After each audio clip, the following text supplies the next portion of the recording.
In this video, we're going to be talking about the table problem that you have in Problem of the Month. So let's read it out together. Maggie's made a table showing the number of diagonals you can draw compared to the number of sides of the figure. What did Maggie's table look like?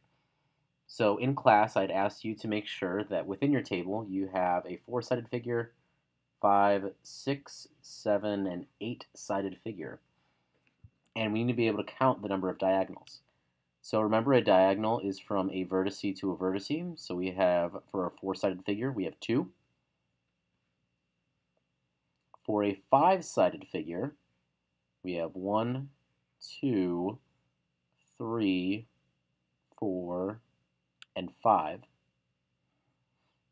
For a six-sided figure, we have quite a bit more.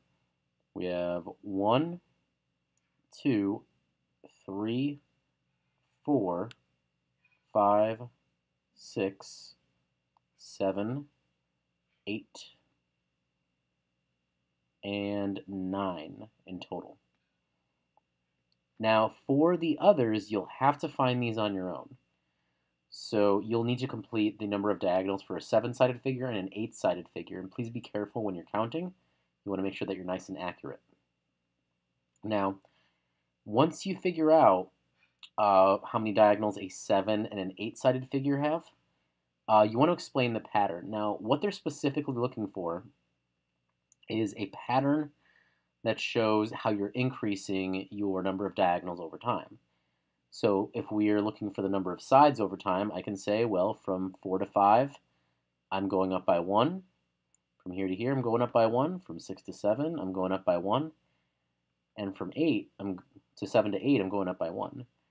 Now, for the diagonals, well, from 2 to 5, you're increasing by 3.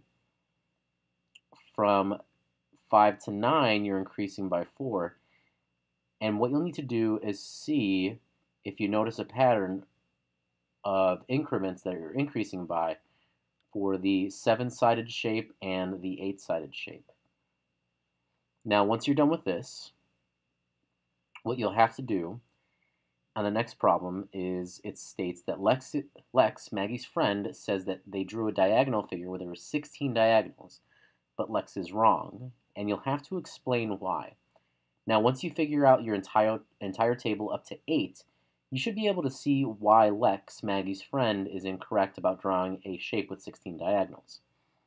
Now, also, using Maggie's method, which is counting the number of diagonals, and your method, which is seeing the pattern of increasing diagonals, you want to predict how many a dodecagon, a 12-sided shape, how many diagonals that has. And you'll also have to explain how you know. So you will have to explain the pattern that you see and how you use that in order to find how many diagonals a 12-sided shape have. If you have any questions, please always feel free to ask, and good luck.